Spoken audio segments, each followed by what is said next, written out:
नमस्कार दोस्तों, स्वागत है आपका आज दिन भर की बड़ी और जरूरी खबरों में, जिसमें फटाफट से ले चलते हैं आपको आज की सुर्खियों की तरफ। लेकिन उससे पहले दोस्तों, अगर आप भी बढ़ती महंगाई के लिए भाजपा को जिम्मेदार मानते हैं तो आप अभी इस वीडियो को लाइक कीजिए और अगर चैनल पर नए हैं तो लाल बटन को दबा के चैनल को सब्सक्राइब कीजिए। फटाफट दोस्तों रुक करते हैं आज की सुर्खियों की तरफ, जिसमें आपको बता दें कि संतों का चोला पहनकर अवैध धंधे करने वालों पर तुरंत हो कार्रवाई। सीएम योगी से अखिलेश यादव ने कर दी है यह अपील। जी हाँ दोस्तों, विधानसभा चुनाव के बाद एमएलसी चुनाव से उम्मीदें लगाकर बैठे समाजवादी पार्टी के अध्यक्ष अखिलेश यादव को निराशा हाथ लगी है। 36 में से 33 सीटों पर बीजेपी और बाकी 3 पर निर्दलीय विजयी हुए हैं और इसके बावजूद अखिलेश यादव यूपी की सरकार पर बराबर हमले कर रहे हैं। बुधवार को उन्होंने ट्वीट करके सीएम योगी आदित्यनाथ से अपील की है कि वो संतों का चोला पहनकर अवैध काम करने वालों पर तुरंत कार्रवाई करें। रुक करते हैं अगली बड़ी खबर की तरफ। कांग्रेस फिर उठाएगी ईवीएम का मुद्दा। कमलनाथ बोले दिल्ली में बैठक जल्द, वोट चोरी के हैं पर्याप्त सबूत। जी हाँ दोस्तों, 5 राज्यों में हाल ही में संपन्न हुए विधानसभा चुनाव के बाद राजनीतिक पार्टियां एक बार फिर से ईवीएम का राग अलापने में लगी हैं।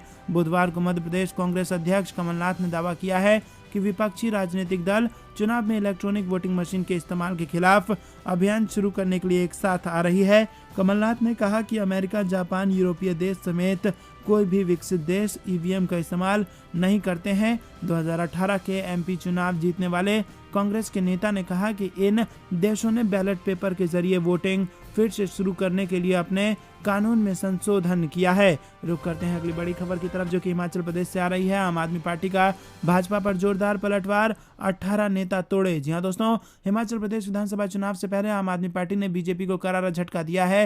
हिमाचल के 18 बीजेपी नेता आम आदमी पार्टी में शामिल हो गए हैं।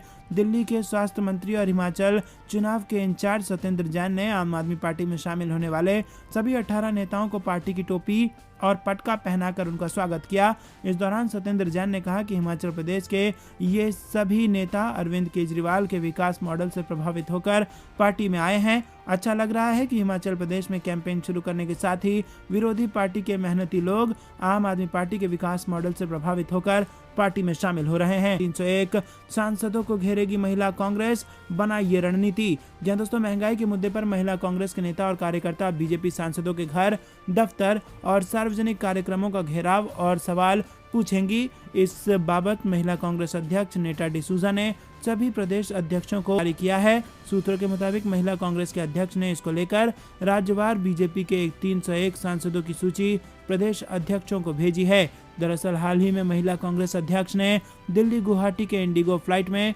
केंद्रीय मंत्री स्मृति ईरानी से महंगाई को लेकर सवाल पूछा, जिसका वीडियो सोशल मीडिया पर वायरल हो रहा है और अब महिला कांग्रेस की तरफ से इसी तर्ज पर। रुक करते हैं अगली बड़ी खबर की तरफ। एनसीपी प्रमुख शरद पवार का बड़ा बयान, बोले कांग्रेस के बिना तीसरा मोर्चा संभव नहीं। जी हाँ दोस्तों, राष्ट्रवादी कांग्रेस पार्टी के अध्यक्ष शरद पवार ने मुंबई में बुधवार को कहा कि कांग्रेस के बिना तीसरा मोर्चा संभव नहीं है और बेरोजगारी पर बोलने का समय है, लेकिन इस पर कोई नहीं बोलता। गत दिनों राष्ट्रवादी कांग्रेस पार्टी के राष्ट्रीय अध्यक्ष शरद पवार ने कहा था कि उन्हें संयुक्त प्रगतिशील गठबंधन का अध्यक्ष बनने में कोई रुचि नहीं है और न ही वो किसी भाजपा विरोधी मोर्चे का नेतृत्व करना चाहते हैं। हालांकि यदि इस प्रकार का कोई मोर्चा बनता है तो वो उसका पूरा समर्थन और सहयोग करेंगे। पवार ने यह भी कहा कि केंद्र में भाजपा का विकल्प देने के उद्देश्य से यदि कोई पहल शुरू की जाती तो उससे कांग्रेस को बाहर नहीं किया जा सकता। और कुछ दिनों पहले दिल्ली में राकांपा की युवा इकाई के अध्यक्ष ने पार्टी की बैठक में पवार को संपर्क अध्यक्ष बनाने का प्रस्ताव रखा था। इस बैठक में खुद पवार भी मौजूद थे। रुक करते हैं अगली बड़ी खबर की तरफ। महंगाई का तगड़ा झटका, केरल सरकार का ऐलान, बस और असर अब चौतरफा दिखने लगा है। पहले उबर और ओला ने कैब का किराया बढ़ाया और अब बस ऑटो का किराया भी बढ़ा दिया गया है। अगले महीने से ही बस, ऑटो, टैक्सी के किराए में बढ़ोतरी हो रही है। सरकार ने 1 मई 2022 से बस, ऑटो समेत सभी सार्वजनिक परिवहनों के किराए में बढ़ोतरी का ऐलान कर दिया है। केरल सरकार ने बस, ऑटो, टैक्सी के न्यूनतम किराए में बढ़ोतरी की घोषणा कर दी है और ये बढ़ा हुआ किराया अगले महीने यानी 1 मई 2022 से लागू होगा। इसके बाद ये अंदाजा लगाया जा रहा है कि अन्य राज्य भी जल्दी ही किराया बढ़ोतरी का ऐलान कर सकते हैं। दिल्ली, मुंबई जैसे शहरों में अंतिम 15 दिन के भीतर सीएनजी की कीमतों में 15 रुपए प्रति किलो तक की बढ़ोतरी हुई है और इसीलिए आपको बता दें कि बस के न्यूनतम किराए में 25% की बढ़ोतरी कर दी गई है। रुक करते हैं अगली बड़ी खबर की तरफ। देश में गहराया कोयले का संकट, कई राज्यों में लौट सकता है घंटों बिजली कटौती का दौर। जी हां दोस्तों, देश में कोयले का संकट अभी टला नहीं है। कई कोयले खदानों में उत्पादन इस वक्त बीते 9 साल के मुकाबले सबसे निचले स्तर पर छू गया है और वहीं दूसरी तरफ गर्मी के मौसम में बिजली की खपत भी बढ़ रही है। कोरोना के दौर से बाहर आने के बाद इन स्थितियों में जानकारों का मानना है कि देश के कई राज्यों में घंटों बिजली कटौती का दौर इस बार फिर लौट सकता है। जानकारी के अनुसार आंध्र प्रदेश, कर्नाटक, बिहार, मध्य प्रदेश, झारखंड, पंजाब, हरियाणा, राजस्थान, तेलंगाना और उत्तर प्रदेश में तो बिजली कटौती का सिलसिला शुरू भी हो चुका है। देश के सबसे बड़े औद्योगिक राज्य महाराष्ट्र तो अनिवार्य बिजली कटौती लागू करने के मुहाने पर पहुंच चुका है। रुक करते हैं अगली बड़ी खबर की तरफ। ठेकेदार की मौत पर घिरी कर्नाटक सरकार, मंत्री ने बताया प्रोपोगेंडा। अमित शाह के घर के बाहर कांग्रेस का प्रदर्शन। जहां दोस्तों, कंस्ट्रक्टर संतोष पाटिल की आत्महत्या के मामले में कर्नाटक की भाजपा सरकार घिरती नजर आ रही है। एक तरफ केस दर्ज होने के बाद भी राज्य के मंत्री के ईश्वरप्पा ने इस्तीफा देने से इनकार कर पर उतर आई है। यहां तक कि दिल्ली में यूथ कांग्रेस ने होम मिनिस्टर अमित शाह के घर के बाहर प्रदर्शन किया। यूथ कांग्रेस की मांग थी कि ठेकेदार की ओर से घूस और आत्महत्या के लिए उकसाने के आरोपों के चलते ईश्वरप्पा को मंत्री पद से हटा दिया जाए, लेकिन के ईश्वरप्पा इस मामले में बैठने से भी इनकार कर रहे हैं। रुक करते हैं अगली बड़ी खबर की तरफ। करौली हिंसा पर बोले गहलोत, जहां बीजेपी की सरकार वहां दंगे भड़के, राजस्थान में कुछ किया तो सख्त एक्शन लेंगे। जहां दोस्तों आपको बता दें कि राजस्थान के करौली में रामनवमी के दिन हुई हिंसा को लेकर विपक्षी भारतीय जनता पार्टी ने सूबे की अशोक गहलोत के नेतृत्व वाली सरकार के खिलाफ मोर्चा खोल रखा है। बीजेपी ने करौली हिंसा के विरोध में न्याय यात्रा निकालने का ऐलान किया था। न्याय यात्रा से पहले भारतीय जनता युवा मोर्चा के राष्ट्रीय अध्यक्ष तेजस्वी सूर्या को राजस्थान पुलिस ने गिरफ्तार कर लिया है। आक्रामक बीजेपी पर अब खुद मुख्यमंत्री अशोक गहलोत ने पलटवार किया है। दोस्तों रुक करते हैं अगली बड़ी खबर की तरफ। कहर बरपा रही है और दिल्ली समेत कई जगह गर्मी का रिकॉर्ड टूट चुका है। हालांकि एक बार फिर से मौसम विभाग ने ताजा चेतावनी जारी की है और बताया है कि 2 दिन के बाद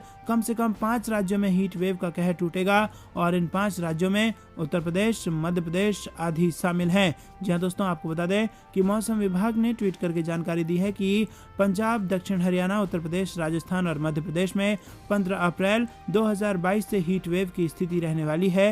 उत्तर प्रदेश की बात करें तो राजधानी लखनऊ में 15 अप्रैल को न्यूनतम तापमान 25 डिग्री सेल्सियस रहने वाला है, जबकि अधिकतम तापमान 41 डिग्री सेल्सियस बना रहेगा। रुक करते हैं अगली बड़ी खबर की। 5 राज्यों में जो चुनाव के नतीजा है, उसके बाद 4 राज्यों में जब भाजपा की सरकार बनी, उसके बाद अब उत्तर प्रदेश में भाजपा की मुश्किलें बढ़ती जा रही हैं। अखिलेश यादव के बाद अब मायावती ने यूपी सरकार पर निशाना साधा है और कानून व्यवस्था को लेकर सवाल उठाया है। जी हां दोस्तों, समाजवादी पार्टी के प्रमुख अखिलेश यादव के बाद अब बसपा सुप्रीमो मायावती ने भी यूपी सरकार पर निशाना साधा है और रामनवमी के दौरान मध्य प्रदेश के खरगोन में हिंसा की घटनाओं के अलावा राजस्थान और गुजरात में हिंसा की घटनाओं का जिक्र करते हुए बसपा प्रमुख मायावती ने देश में कानून व्यवस्था को लेकर सवाल खड़े किए हैं और उन्होंने भाजपा और कांग्रेस पर निशाना साधा है। इसी बीच उन्होंने उत्तर प्रदेश में कानून व्यवस्था पर भी सवाल उठाए हैं। रुक करते हैं अगली बड़ी खबर की तरफ। रामनवमी के जुलूस के दौरान भड़काऊ भाषण देने के मामले में भाजपा एमएलए राजा सिंह के खिलाफ केस दर्ज। जी हां दोस्तों,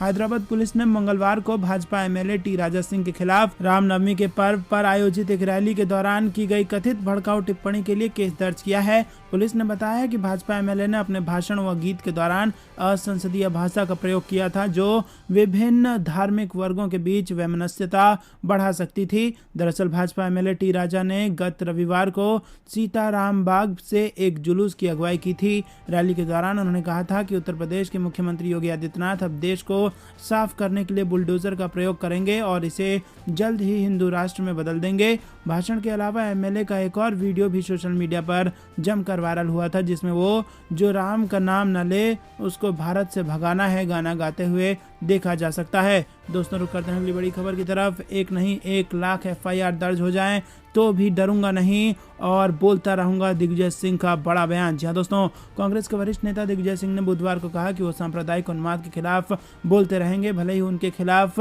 1 लाख FIR दर्ज हो जाएं। इसी के साथ दिग्विजय सिंह ने मीडिया से बातचीत करते हुए कहा कि वो डरने वाले नहीं हैं। दिग्विजय सिंह ने कहा कि सांप्रदायिक उन्माद के खिलाफ बोलने पर उनके खिलाफ चाहे जितने मामले दर्ज हो जाएं, उनसे उनको कोई फर्क नहीं पड़ता है। आपको बता दें कि सिंह ने मंगलवार को खरगोन में सांप्रदायिक हिंसा को लेकर अनेक ट्वीट किए थे और एक ट्वीट में उन्होंने एक फोटो भी लगाया था जिस पर विवाद हुआ और उसे बाद में हटा दिया गया। इस फोटो में दिख रहा था कि भगवा वस्त्रधारी कुछ लोग अन्य धर्म के एक धर्मस्थल पर भगवा लगा रहे हैं। इस ट्वीट को लेकर मुख्यमंत्री शिवराज सिंह चौहान ने खुद ट्वीट के जरिए कहा कि ये फोटो मध्य प्रदेश का नहीं है। इसके बाद भाजपा नेताओं की दिन भर लगातार तीखी प्रतिक्रियाएं आई और शाम को एक व्यक्ति की शिकायत पर सिंह के खिलाफ भोपाल पुलिस की क्राइम ब्रांच ने सांप्रदायिक उन्माद फैलाने के प्रयास से जुड़ी धाराओं में मामला दर्ज कर लिया।